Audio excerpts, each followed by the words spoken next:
Tiket pertandingan Timnas Indonesia melawan Bahrain yang sejatinya berlangsung pada 25 Maret 2025 mendatang ternyata sudah habis terjual. Pertandingannya akan berlangsung di Stadion Gelora Bung Karno Senayan, Jakarta itu diumumkan tiket yang dilepas telah habis pada 8 Maret 2025. Diperkirakan dari kapasitas stadion hingga 75.000, PSSI menyediakan sekitar 60.000 lembar tiket, di mana stadion tidak akan full capacity karena sengaja disiapkan kelonggaran.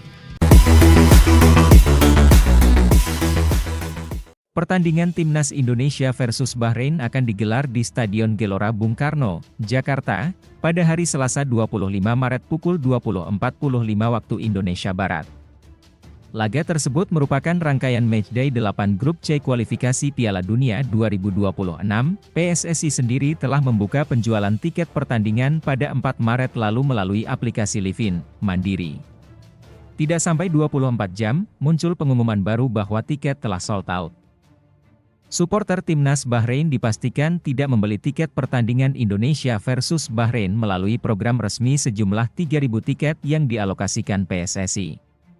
Lantas dengan tidak terjualnya tiket untuk suporter Bahrain, apakah masih tersedia tiket laga Indonesia melawan Bahrain? Tidak diketahui pasti apakah penjualan tiket terbatas pada 7 Maret lalu merupakan jatah tiket bagi suporter Timnas Bahrain yang tidak diambil. Namun sedikit penjelasan diberikan oleh Marcel Masita terkait tiket tersebut, kebetulan slot tiket untuk mereka 3.000, tapi sampai dengan hari H tidak mereka ambil sama sekali, kata Marcel Masita dilansir dari laman Antara. Striker Bahrain Ismail Abdul Latif tak gentar dengan tekanan suporter Timnas Indonesia saat berlaga pada lanjutan kualifikasi Piala Dunia 2026 di Stadion Utama Gelora Bung Karno, Jakarta, Selasa 25 Maret. Bahrain akan bertamu ke SUGBK untuk menghadapi Timnas Indonesia pada laga ke-8 putaran ketiga kualifikasi Piala Dunia 2026 zona Asia. Abdul Latif menganggap sorakan suporter tuan rumah bukanlah sebuah tekanan. Itu bukan tekanan. Para suporter justru membuat pertandingan menjadi indah. Itu bukan tekanan bagi kami, mungkin tekanan bagi Indonesia, kata Abdul Latif di Stadion Madia, Jakarta, Minggu 23 Maret.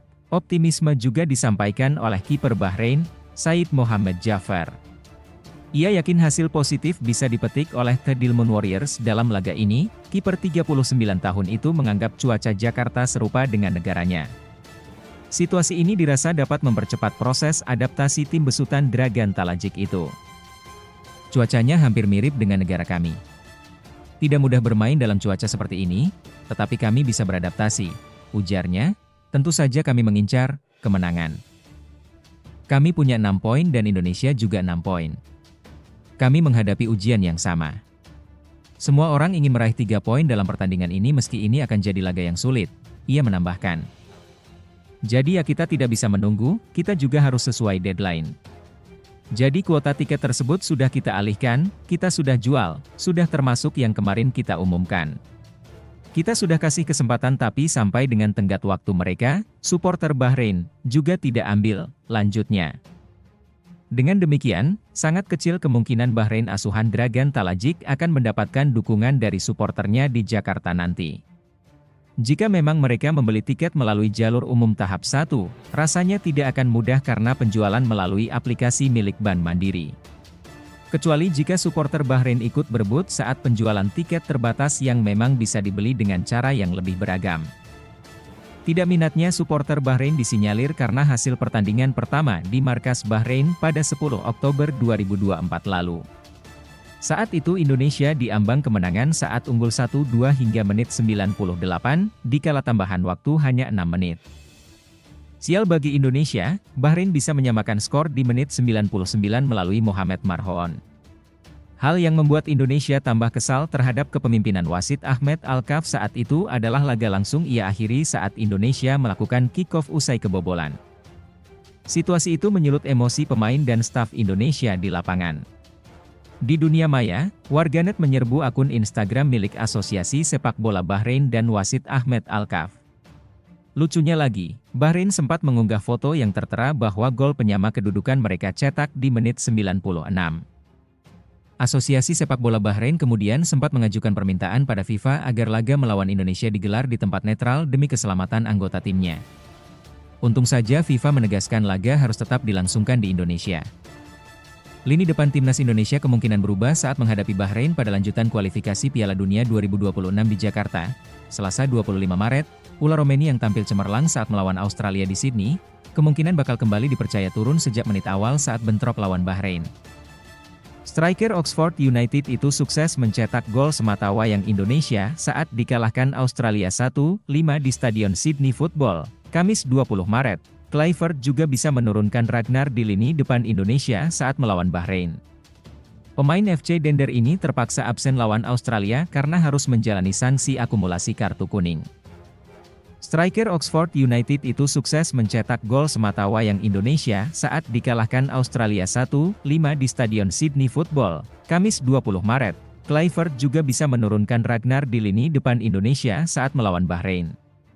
Pemain FC Dender ini terpaksa absen lawan Australia karena harus menjalani sanksi akumulasi kartu kuning.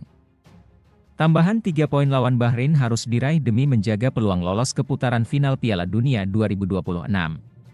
Sebaliknya, hasil imbang atau kalah dari Bahrain bisa memperkecil peluang Indonesia untuk lolos otomatis. Absennya Hilgers memberikan peluang bagi Rizky Ridho untuk turun sebagai starter. Bek Persija Jakarta itu memang familiar dengan posisi bek tengah sisi kanan dalam formasi 3 bek sejajar sejak era Shin Tae-yong. Dalam laga versus Bahrain, Kluivert bisa menurunkan Justin Hubner yang absen lawan Australia karena akumulasi kartu. Hubner diprediksi akan tampil sejak awal di posisi bek tengah sisi kiri.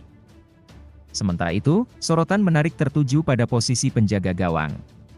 Kluivert diprediksi akan memberikan kesempatan debut kepada Emil Audero menggantikan Martin Paes yang kebobolan 5 gol di Sydney.